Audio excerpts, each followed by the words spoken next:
तो देख पे आज भिडियो में लोक साहित्य और लोक संस्कृति विषय संपूर्ण भाव में आलोचना करिया। देखो आज भिडियोटी +3 4th सेमिस्टर ओडिया ऑनर्स पिलाने निहाती भाव गोटे गुरुत्वपूर्ण कहीं पे आज भिडियो आम कौन नोट नुहे कौन क्वेश्चन आसे तो प्राय तो कौन बही ही आसे तो खातार नोट गुड़िक आलोचना कराई किंतु बही रे आलोचना करने द्वारा जिते सब देख आम खातार जो गुड़िक इंपोर्टेंट आम से गुड़िक ही लिखुचु किंतु मोर बही रे सब बहुत किसी सर्ट क्वेश्चन बाहर तो आमको सही भी दरकार आम देखो आज भिडियो केवल आम लंग क्वेश्चन आलोचना कर नुहे देख पे आज लंग क्वेश्चन भितर है तो मुझे तुमको किसी सर्ट क्वेश्चन डाकिदेवी जहाँद्वारा तुम लिख और से क्वेश्चन गुड़िक कौन 100% गुरुत्वपूर्ण से क्वेश्चन गुड़िक मोर एग्जाम रे आसूची है जे माने जो जो क्वेश्चन गुड़िक इंपोर्टेंट से गुड़िक मुझे तुमको ये लंग क्वेश्चन मध्य काढ़ी बाहर करदेवी है तो चलते भिडियो स्टार्ट करिया कौन अच्छी संस्कृति और परिभाषा और लोक शब्दर अर्थ कौन तो पे आम देख पे लोक शब्द अर्थ कौन तो देख पे यहाँ साधारण कथा लोक शब्दर अर्थ हूँ अत्यंत व्यापक माने जेकोसी गोटे जनसाधारण हो गोटे देख पे गोटे आदिवासी वर्ग ठूँ आरंभ करना गोटे पल्ली गोटे नगर बास करुवा देख तुम कौन शिक्षित अर्धशिक्षित माने जेकोसी व्यक्ति को तो लोक बोली कहुए बुझेगा ना पुरुष लोक स्त्री लोक सहीटा ही हूँ लोक लोक विषय सेमती किसी ना है साहित्य यहाँ एत भादुरी पाठ ना तो तुम कहार किसी डरबार ना आम मैंने जो गुड़ तुम भावुच छोट बेलू शुणी आसीच जे सहीटा ही लिख तो सेमती किसी असुविधा नहीं कौन से देख तुम साहित्य कौन क्षेत्र में कौन जुगर यह जनजीवन ठार यार पृथक हो भिन्न सरणी से गति करना आउ कौन ना ये साहित्य सर्वदा ये जनसाधारण जीवन चर्या सहित यह ओतप्रोत भाव में जड़ित यहाँ मन रख है जो जीवन सहित यार संपर्क अविच्छेद्य है आम मानव जीवन सुख दुख हस कांद प्रभृति सहित जड़ित तर मनीषर जीवन सहित तार संस्कृति अबाहमान कारु से जड़ित हो आसी देख मनीषर संस्कृति चालीचलन रीति नीति सहित ओतप्रोत भाव में जड़ित ना साहित्य मानव भावावेगर कलात्मक बाह्य परिप्रकाश हेले संस्कृति हे तार अंतरात्मा देख पे बहुत ही बढ़िया कथा कहला मानवर भावावेगर कलात्मक जब परिप्रकाश हो जाए तार संस्कृति हे तार अंतरात्मा बुझला ना गोटे शरीर हेले अन्यटी हे तार आत्मा देख जड़े जन को छाड़ी बंची पार ना जड़े जन बिना अधूरा जदि जड़े शरीर है आ जड़े तार आत्मा तो यही संस्कृतिर इंग्राजी कौन कह जाए देख ये आम संस्कृति जोटा इंग्राजी कौन कह कल्चर कह जाए से लिख है तुम एगुटा जो किए कौन मत देते तो तुम पार लिख कितु आम जो स्वर्गीय आलोचना करवा तो से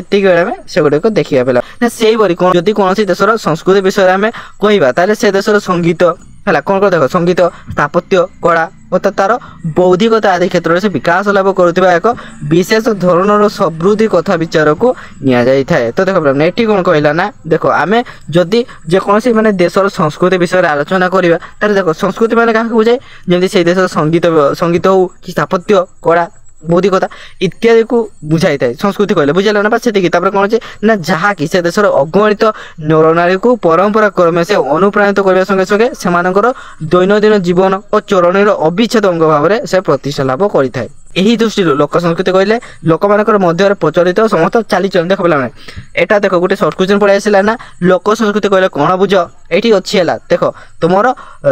देख पे कौन अच्छे ना तुम लोक संस्कृति कहले लोक मान मध्य प्रचलित समस्त चालीचरण हो कि आचार विचार विश्वासबोध न्याय नीति तथा जो अन्य समस्त सामाजिक गुण गुड़िक यार अंतर्भुक्त कहार ना तुम लोक संस्कृति बुझेगा संस्कृति देख तुम संस्कृति एक संपत्ति नुहे ताले कौन हूँ एक जीवन हूँ मानव जीवन जहाँ प्रचलित डेली लाइफ रे तो ताही संस्कृति देख संस्कृति जीवन भूमि हो रही है और जीवन अंतराकाश एक जलवायु परी से कौन से जलवायु परी हो रही है से भाव में तुम जीवन अंतराकाश ठीक से तुम संस्कृति रही है देखा ना पुणी संस्कृति से ही जीवन एक विपुलतार संभावना रूपे जीवन जापत्य प्रयास और कौन प्रेरणा मध्य समाविष्ट भी हो पारे तो से संस्कृति शब्दर अर्थ है व्यापक और निर्दिष्ट संज्ञा मध्य ताकू आबद्ध करने संभव होता है तापर आस तुम लोक शब्दर अर्थ कौन देख पे मैंने आम जदि साधारण भाव लोक शब्द को विशेषण करिया तार अर्थ कौन हो ना अत्यंत व्यापक बुझेगा ना लोक शब्द अर्थ अत्यंत व्यापक यह देख पे यह प्रधानतः सर्वसाधारण जनता को बुझाई था देख जमी कि गोटे आदिवासी जाति गुड़िक जमी कंद कन्न गंड परजा गोदवा भूया प्रभृति ना जी सब आदिवासी आरंभ करना पल्ली माने जो ग्राम नगर सहर गुड़िक देख जो अशिक्षित हो कि अर्धशिक्षित शिक्षित तो समस्त जनता को ही तुम कौन ताकू ही लोक कहुए है तो एम संस्कृति को लोक संस्कृति कहुए लोक संस्कृति संस्कृति कौन ना देखो आम जदि लोक अर्थ को विशेषण करवा ताले लोक शब्द अर्थ अत्यंत व्यापक और सर्वसाधारण जनता को बुझाई था लोक संस्कृति कौन ना सर्वसाधारण माने लोक मान संस्कृति को ही लोक संस्कृति बोली कह जाए। तो पिला माने एगुड़ा देखो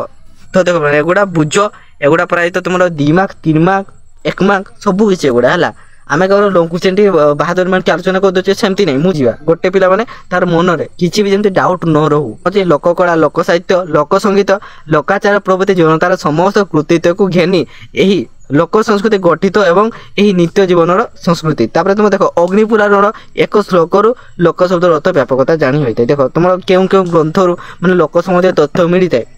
तो सेगुड़ा भी तुमको टिके इंपोर्टेंट रोचु तो तेणुक तुमने सेगुड़ी को भी देख तो सेगुड़ा तुमने अणदेखा कहीं करना है तार कौन अच्छे देख तो पिला मैंने चलते यू पढ़ा आउ सेगुड़ा अच्छी सेगुड़ा पार जदि तुम रिडिंग कर दियो तो आम देखा कौन के इंपोर्टेंट है कौन अच्छे लोक शब्द इंग्राजी शब्द कौन पिला फ्लक है फ्लक हूँ यार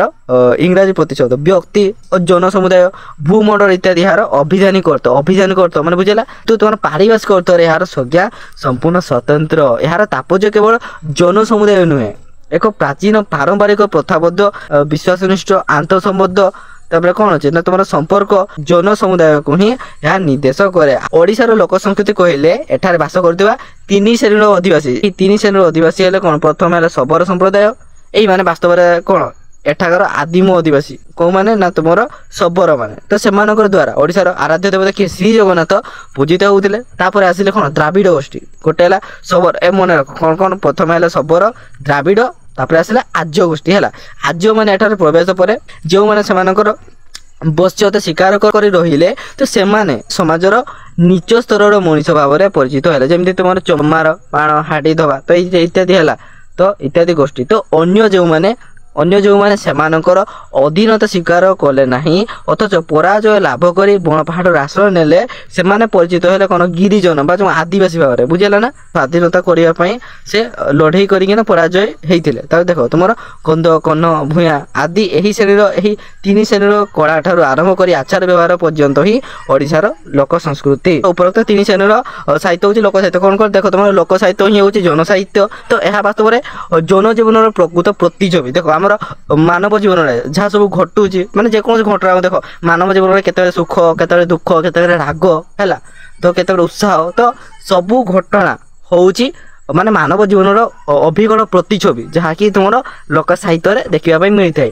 तापर कौन अच्छे देख संप्रति यही साहित्यर चर्चापाई प्रत्येक देशर पंडित और गुणी व्यक्ति मान मध्य से आग्रह प्रकाश पाई अच्छे पिला माने एगुड़ा जो अच्छे एगुड़ा पढ़नी है एगुड़ा किसी मुझे पढ़ुना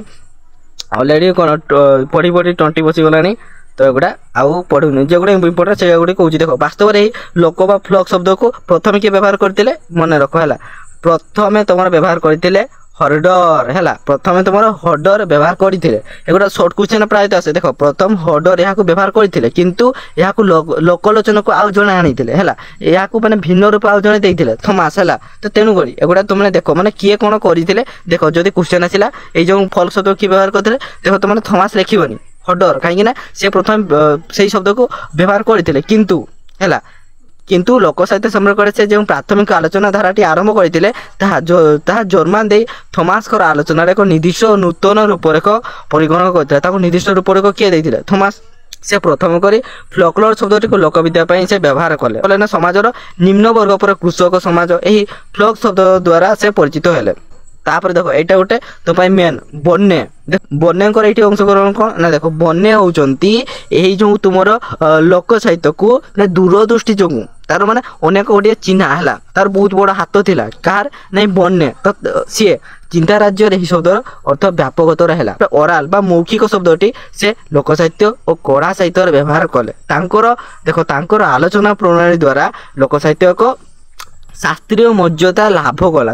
पर आसा तुम फोस्टर रथ बेनिडिक्स तापर तुम रेडफिल्ड तापर पोटर आदि यही आलोचना अधिक भाव से व्यापक कले। देख कौन लोक साहित्य प्राकृतिक सुषमा मंडित एक अरण्य सदृश प्रतीयमान भाव में विदग्ध साहित्य हूँ गोटे कृत्रिम सुसज्जित एक उपवन में परिणत होगला कारण देख जदि लोक साहित्य गोटे कौन एटा प्राकृतिक गोटे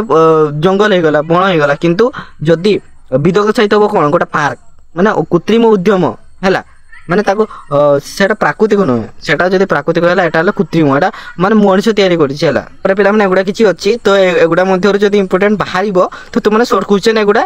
ସର୍ଟ କ୍ୱେଶ୍ଚନ୍ ଆକାରରେ ଲେଖି ପକାଅ। କାହିଁକିନା ପିଲାମାନେ ଯଦି ଆମେ କ'ଣ ସବୁ ଗୁଡ଼ିକ ଏଗୁଡ଼ା ପଢ଼ିବା ଆଲୋଚନା କରିବା ଭିଡ଼ିଓଟି ବହୁତ ବଡ଼ ହେଇଯିବ, ତେଣୁକରି ଏଗୁଡ଼ା ଅଛି ଦେଖ। ଆଉ ଯେଉଁ ଇମ୍ପୋର୍ଟାଣ୍ଟ ଗୁଡ଼ିକ ସେଟା ଦେଖୁଛି ରୁହ, ତ ସେଇଗୁଡ଼ିକ ମୁଁ ତୁମମାନଙ୍କୁ ଜଣାଇ ଦେଉଛି ହେଲା। କ'ଣ ଯେ ଲୋକ ସାହିତ୍ୟର ବିଭାଗୀକରଣ ଆମେ ଦେଖିବା। ଦେଖ ତୁମର ବିଭିନ୍ନ ଦୃଷ୍ଟିକୋଣରୁ ଲୋକ ସାହିତ୍ୟର ବିଭାଗୀକରଣ କରାଯାଏ, ଏହାର ଏକ ନିର୍ଦ୍ଦିଷ୍ଟ ରୂପରେଖ ପ୍ରସ୍ତୁତ କରାଯିବାର ଉପକ୍ରମ ହୋଇଛି। ତାପରେ ଦେଖ ତୁମର ଡକ୍ଟର ନାରାୟଣ ଶତପଥୀ ଲୋକ ସାହିତ୍ୟ ପ୍ରକାଶର ଉପରେ ମୁଖ୍ୟତଃ ସେ ଦୁଇ ଭାଗରେ ବ୍ୟକ୍ତ କରିଥିଲେ। କ'ଣ ଦେଖ ଏଇଟା ବହୁତ ହି ପଡ଼େ। ଗୋଟେ ହେଲା ତୁମର ଦେଖ ଗୋଟେ ହେଲା ଲୋକ ସାହିତ୍ୟ, ଗୋଟେ ହେଲା ବିଦଗ୍ଧ ସାହିତ୍ୟ। ଲୋକ ସାହିତ୍ୟ ଓ ବିଦଗ୍ଧ ସାହିତ୍ୟ ବିଷୟରେ ମଧ୍ୟ ଆମେ ଆଲୋଚନା କରିବା ହେଲା। ତ ଏଗୁଡ଼ା ତୁମେ ଟିକେ ଆଖି ପକେଇନିଅ ହେଲା। ତ ଏଗୁଡ଼ା ପାରବ ଯଦି ତୁମେ ଭିଡ଼ିଓକୁ ପଜ୍ କରିକିନା ପଢ଼ନ୍ତୁ, କିମ୍ବା ଭିଡ଼ିଓ କ'ଣ ଏଗୁଡ଼ା ସ୍କ୍ରିନସଟ୍ କରିକିନା ପରେ ଏଗୁଡ଼ିକର ସର୍ଟ କ୍ୱେଶ୍ଚନ୍ ବାହାର କରିଦିଅ ହେଲା। ପୂର୍ବରୁ ସୂଚନା ପ୍ରସଙ୍ଗରେ କୁହାଯାଇଛି ଯେ କୌଣସି ନିର୍ଦ୍ଦିଷ୍ଟ ଉଦ୍ଦେଶ୍ୟ ରଖି ଲୋକ ସାହିତ୍ୟର ସ୍ରଷ୍ଟା ତାର ସାହିତ୍ୟ ସୃଷ୍ଟି କରିନାହିଁ। ସେ ଜୀବନର କଣ୍ଟକିତ ପଥରେ ଗତି କରିବା ସମୟରେ ଯାହା ତାର ଭାବକୁ ଆସିଛି ମାନେ ସେସବୁ ସେ ଗାଇ ପକାଇଛି। ଦେଖ ପୂର୍ବରୁ ତ ଦେଖ ଏଇଠି କ'ଣ ବୁଝିଲ ନା, କୌଣସି ବି ସ୍ରଷ୍ଟା ସେ କୌଣସି ନିର୍ଦ୍ଦିଷ୍ଟ ଉଦ୍ଦେଶ୍ୟ ମାନେ କୌଣସି ଉଦ୍ଦେଶ୍ୟ ରଖି ଯେ ଯେମିତି ଦେଖ ସିଏ କିଛି ଉଦ୍ଦେଶ୍ୟ ରଖିକିନା ସେ ସାହିତ୍ୟ ରଚନା କରିନାହିଁ। ଆଉ ତାହେଲେ କ'ଣ ନା ସେ ତାର ଜୀବନରେ ଯାହା କିଛି ଘଟିଛି ତାର ବାଟ ମାନେ ଦେଖ ସେ ତାର ଷ୍ଟ୍ରଗଲ୍ ଲାଇଫ୍ ହେଲା, ତାର ରାସ୍ତାରେ ଯେତେ ସବୁ କଣ୍ଟା ଆସିଛି ଏବଂ ସେ କେମିତି ତାକୁ ସାମ୍ନା କରିଛି ହେଲା, ତ ସେଇ ବିଷୟରେ ହିଁ ସିଏ ଅବିକଳ ଭାବରେ ଗାଇଯାଏ ସେ ରଚନା ମାଧ୍ୟମରେ ହେଲା, ନିଜର ଆତ୍ମକାହାଣୀ। ବୁଝି ହେଉଛି ନା, ବାସ୍ ସେତିକି ହିଁ ତୁମମାନଙ୍କୁ ବୁଝିବାକୁ ପଡ଼ିବ ହେଲା। ତ ଏଇଟା ମାଧ୍ୟମରେ ତୁମେ ଜାଣିପାରିବ। ଦେଖ ତୁମମାନଙ୍କୁ ବୁଝିବା ପାଇଁ ଇଜି ହେବ ଯେ ଦେଖ କାହାକୁ କେତେ ଭାବରେ ବିଭକ୍ତ କରାଯାଇଛି। ଦେଖ ମୁଁ ଦେଖାଉଛି, ଦେଖ ଲୋକ ସାହିତ୍ୟ କେତେ ଭାବରେ ବିଭକ୍ତ କରାଯାଇଛି 3 ଭାବରେ। କ'ଣ ଗୋଟେ ହେଲା ତୁମର ଦେଖ ଗୋଟେ ହେଲା ଲୋକ କଥା ବା ଲୋକ କାହାଣୀ, ଗୋଟେ ନାଟ୍ୟ ରୂପ ଲୋକନାଟକ, ଆଉ ଗୋଟେ ପଦ୍ୟ ରୂପ ଯେଉଁଟା ଲୋକଗୀତି 3 ଭାବରେ ବିଭକ୍ତ ହେଇଗଲା, ସରିଗଲା। ତାର କାମ ଏଇନା ଆସିଲା କ'ଣ ତୁମର ଲୋକ କାହାଣୀ 2 ଭାବରେ ବିଭକ୍ତ। କ'ଣ ଗୋଟେ ହେଲା ଲୌକିକ ଅଲୌକିକ। ଲୌକିକ ମାନେ କ'ଣ ନା ଦେଖ ଲୌକିକରେ ମାନେ ଯେଉଁଥିରେ କି ମାନବ ସମ୍ପର୍କୀୟରେ ବର୍ଣ୍ଣନା କରାଯାଇଥିବ ତାହା ଲୌକିକ, ଏବଂ ଅଲୌକିକ କ'ଣ ନା ଦେଖ ଦେବତା ଦେଖ କୌଣସି ଦେବତା ଭୂତପ୍ରେତ ପଶୁପକ୍ଷୀ ଜଡ଼ ପଦାର୍ଥ ଇତ୍ୟାଦି ସମ୍ପର୍କରେ ଯଦି ଥିବ ମାନେ ମଣିଷ ବ୍ୟତୀତ ତ ତାହା ହେଲା ଅଲୌକିକ।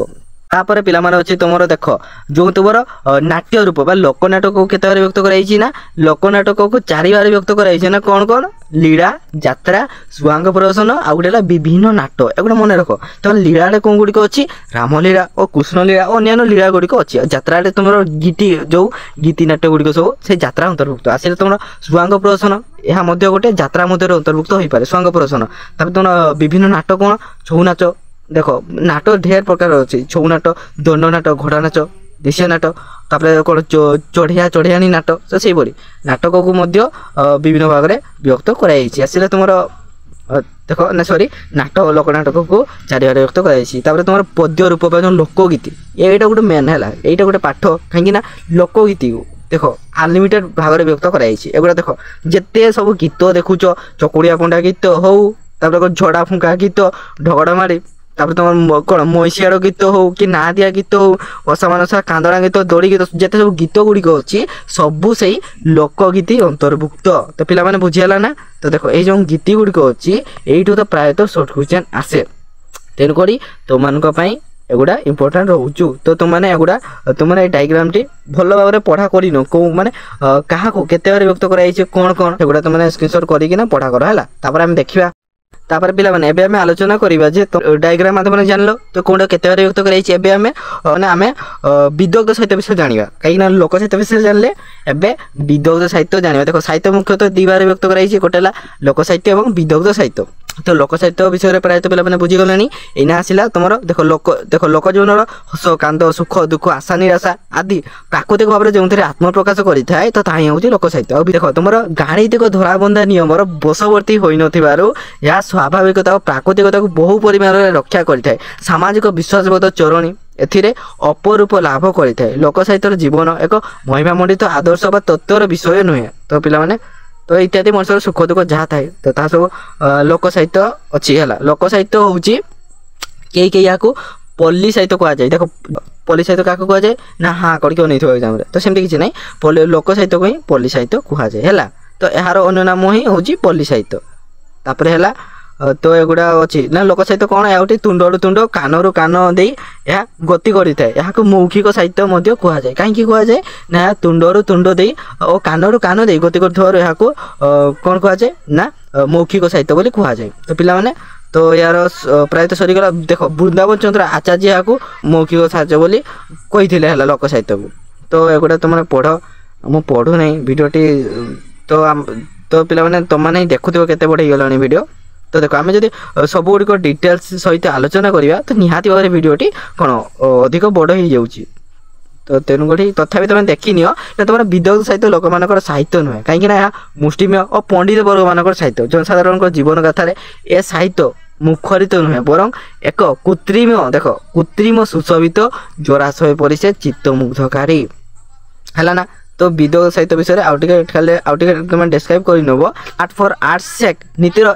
यह समर्थक जे तुम नगर जीवन सहित यह समानातीत थिबार सामग्रिक भाव में विराट जनजीवन को यह अवहेला प्रदर्शन करें। तो से भाव में तुम कौन विदग्ध साहित्य विषय लिख कौन अच्छे देख ये गोटे पार्थक्य दर्शाओ अच्छी पे एगुड़ाक ध्यान दियो कौन अच्छे देख तुम लोक साहित्य सहित विदग्ध साहित्य पार्थक्य दर्शाओ। लोक साहित्य कौन ना मानवर हृदय सहित संपर्क किंतु विदग्ध साहित्य हूँ तार बाह्य शरीर सागर संपर्क। जदि आम लोक साहित्य प्राकृतिक हो जाए विदग्ध साहित्य हूँ कृत्रिम। देख लोक साहित्य हूँ अयत्न वर्धित और अरण्यर सुषमा किंतु आउ तुम विदग्ध साहित्य हूँ कृत्रिम उपवन बा पार्क सदृश पार्क जमी सजाई थाए। तो से भाव में विदग्ध साहित्य को कौन सजाई रखा जाए किंतु लोक साहित्य जमी अरण्य अरम सुषमा बा जंगल जंगल जमी जंगल कौन सजाई थाई कि ना। तो से भाव में आम लोक साहित्य सजाई न थाए बुझेगा। तुम कड़कड़ नादी झरणा परी लोक साहित्य किंतु तुम विदग्ध साहित्य हूँ निष्कासनहीन जलाशय बुझीगला ना जब पोखरी है पोखरी पोखरी हो कि कौन सी जगह माने जो जगह कि कौन से पानी गुड़िक गोटे जगह थी बाहर बाहर को जापार नईटा ही है तुम निष्कासनहीन जल है जोटा निष्कासन हो पार नापर तुम मंदमलय अनिल जदि है लोक साहित्य ताहले है शक्ति चालित पंखा। देख आमर मृदमलय अनिल कहले कौन बुझा ना देख मृदमलय अनिल अनिल मान कौन पिला माने पवन है। देख तुम जब लोक साहित्य गोटे पवन है जब प्राकृतिक पवन जो सका सका ठंडा ठंडा पवन बहे नहीं कि जब पवन है ताले तुम विदग्ध साहित्य हम कि तुम शक्ति चालित पंखा से तुम विदग्ध साहित्य है। तुम स्निग्ध ज्योत्स्नालोक देख तुम ज्योत्स्नालोक जमी से लोक साहित्य है ताहले विदग्ध साहित्य है गोटे आखि जलता विद्युत आलोक जो तुम 112 वोल्ट कि अन्य जो बल्ब गुड़िक अच्छी एलईडी बल्ब तो बाल लाइट से सब विदग्ध साहित्य किंतु जो प्राकृतिक लाइट जमती कि रातिर कौन तुम ज्योत्स्नालोक तो हूँ लोक साहित्य। देख सरल पल्लीर सुषमा सरल पल्ली पल्ली माने कौन पिला माने ग्राम कौन से गाँ ना सरल पल्ली माने जमती माने सरल लोक मैंने गाँ गंडे साधारण भाव में जमती साधारण जनता जमती कौन जनबसति स्थापन करती रुहंती प्राकृतिक जीवन जमी भाव में माने कौन जीविका निर्वाह करती। तो ता कौन लोक साहित्य किंतु तुम विदग्ध साहित्य हूँ कृत्रिम नगर चाकचक्य पिला माने नगर जमी देख नगर मा सहर जमी कौन काच निर्मित घर कौन गाड़ी मोटर पाइप इत्यादि जो हूँ विदग्ध साहित्य अंतर्भुक्त। सरलता स्वाभाविकता यार आदर्श कहार लोक साहित्य किंतु तुम विदग्ध साहित्य आदर्श कौन बौद्धिकता तुम बाह्याडम्बर हूँ यार कौन यार हूँ तुम आदर्श है।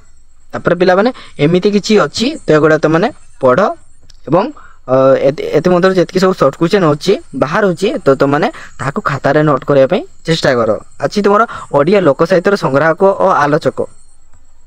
है। तो पिला माने एगुड़ा भी आउ किछि मु पढ़ू नहीं ऑलरेडी वीडियोटी कौन बहुत बड़ हो गलानी। तो एगुड़ा प्रायतः तुमने देख एवं ठीक है आखि पकई दियो एगुड़ सर्ट क्वेश्चन गुड़िक तुमको ढेर मिलଯିव कौन से मात्र लोक साहित्य संग्रह क्षेत्र में लोकरत्न डॉक्टर कुंज बिहारी दासकर नाम विशेष भाव में उल्लेख योग्य कुंज बिहारी दास नाम पलि आसला आज भिडियो तुमने एतिकी देख है। तो पिला माने आमे अधिक वीडियो करिकिना तुम मानक मु बोर करने चाहूनी पिला माने मु चाहूँ जे तुमने पिला टिके माने कौन तुम इंटरेस्ट मन में देख पाठ पढ़ाई जमती तुमने आग्रह प्रकाश कर से भाव में वीडियोटी जब आउ टिके बड़ करदेवी तो तुम मैंने कौन आरस्य प्रदर्शन कर।